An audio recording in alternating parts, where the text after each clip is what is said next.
E aí, meu povo, tudo bem? Hoje eu vim conversar um pouquinho com vocês sobre um tema um pouco diferente e especial. Em homenagem ao Abril Marrom, que é o mês de conscientização ao combate e prevenção aos diversos tipos de cegueira, eu vim conversar um pouquinho com você hoje sobre retinose pigmentar. Você conhece alguém com essa patologia? Eu não vim falar sobre retinose à toa. Eu escolhi esse tema porque eu possuo RP, como nós intimamente chamamos, desde a adolescência, então eu posso conversar com vocês um pouquinho melhor por já vivenciar essa patologia. Para quem não sabe, estima-se que no Brasil tenham mais de 50 mil portadores de RP e no mundo, a cada 4 mil pessoas, que uma pessoa possua retinose pigmentar. Então, vamos entender um pouquinho como ela funciona. A retinose pigmentar corresponde a um grupo de doenças degenerativas e hereditárias da retina que apresentam distrofia retiniana causada pela disfunção progressiva de células da retina. Essas células são chamadas de bastonetes e cones. Os cones são responsáveis pela nossa visão central e pela distinção de cores, e os bastonetes pela visão periférica e pela adaptação à variação da luz. Em geral, a retinose pigmentar ela começa afetando os bastonetes. Então, a maioria das pessoas começam a ter dificuldade de enxergar à noite, que é o que nós chamamos de cegueira noturna, e dificuldade de enxergar as coisas que estão ao nosso lado. E depois, né, com a piora da doença, as pessoas começam a ter os cones afetados, que é quando começa a ter dificuldade na leitura, pela piora da visão central e dificuldade de distinguir cores, por conta dos cones que são afetados.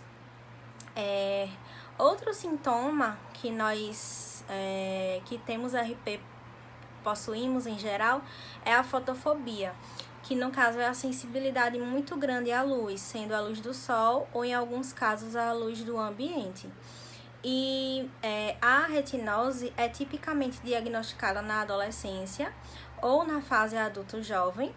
E para existir esse diagnóstico, nós somos submetidos a alguns tipos de exames, sendo algum deles o eletroretinograma, a campimetria, o mapeamento de retina, a tomografia de coerência óptica e, em alguns casos, o teste genético. O teste genético é um exame bem específico que pode ajudar, inclusive, a avaliar, né, o risco de transmissão de genes da RP de mãe ou pai para os filhos.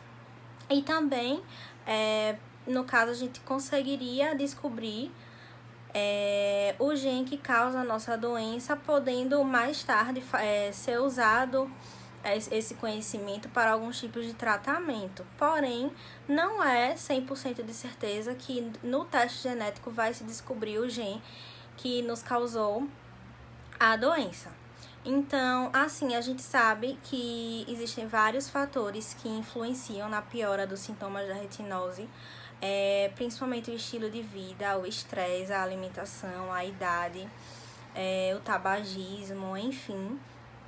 E o estresse é uma coisa que nós precisamos cuidar bastante, porque o pouco de estresse que nós temos, nós já conseguimos perceber ao longo do nosso dia uma piora. E existem casos de pessoas que passaram por estresse muito estresse, né? Estresse significativo, e aí perderam bastante a visão por isso. E é uma perda que não tem volta. Então, precisamos cuidar muito do nosso estresse, né?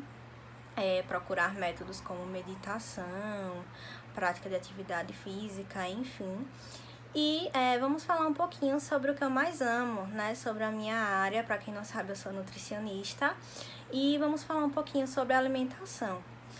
Para quem tem retinose pigmentar, nós nutricionistas orientamos muito o consumo de alimentos fontes de luteína e zeaxantina, como alimentos verdes escuros, os folhosos, né, em geral, brócolis, couve, espinafre, o milho, frutas cítricas como tangerina e laranja e o ovo.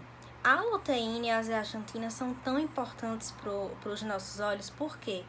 Porque elas são encontradas nas células da nossa retina, os cones e os bastonetes, e elas não são mais produzidas pelo nosso corpo, ou seja, se nós temos diminuição desses nutrientes, desses carotenoides, que no caso da gente que tem RP, nós temos sim a diminuição deles na nossa retina, nós só podemos aumentar essa concentração se a gente ingerir via alimento ou suplemento. E por que é importante, né, aumentar essa concentração? É muito importante que a gente tenha uma concentração adequada de luteína e zeaxantina na nossa alimentação, para consequentemente ter dentro das células da nossa retina, porque ela auxilia bastante a diminuir a nossa fotofobia, né, a diminuir a sensibilidade à luz, ela auxilia a diminuir o cansaço da visão. Ela auxilia bastante nessa questão de filtrar, né, a luz do sol. Então, a gente sempre orienta bastante o consumo desses alimentos, e o que eu oriento é o seguinte: para ter uma garantia de que esses nutrientes estão sendo realmente absorvidos pelo nosso corpo, que essas fontes, que esses alimentos sejam utilizados, quando possível, de forma cozida e junto a uma gordura boa, como o azeite de oliva, por exemplo. Além disso, a luteína e a zeaxantina, elas atuam como antioxidantes, ou seja, elas preservam as células dos nossos olhos contra danos, né, e mantendo assim a saúde dos nossos olhos. Outro nutriente muito importante é o ômega 3, que nós encontramos nos peixes em geral e em alguns suplementos, de forma suplementada, né, no caso. E o ômega 3, ele é muito importante para nós que temos RP, porque ele auxilia muito na lubrificação ocular, ou seja, diminui secura nos olhos, diminui irritação, diminui sensação de vista embaçada. Além disso, ele atua preservando as nossas células, ou seja, prevenindo a morte, né, dos nossos cones e dos nossos bastonetes. E além disso, ele atua preservando vasos sanguíneos que irrigam, que nutrem os nossos olhos. Porém, a suplementação do ômega 3 precisa ser orientada pelo médico ou pela nutricionista, porque esse ômega 3 precisa ter uma qualidade e uma dosagem específica de pessoa para pessoa. Além disso, eu oriento bastante, né, evitar fritura, evitar consumo de doce em excesso, evitar bebidas alcoólicas e, enfim, cuidar, né, do nosso estilo de vida, porque nós já sabemos que essa doença é uma doença progressiva. Então, por que não nós, né, nos ajudarmos para retardar essa progressão?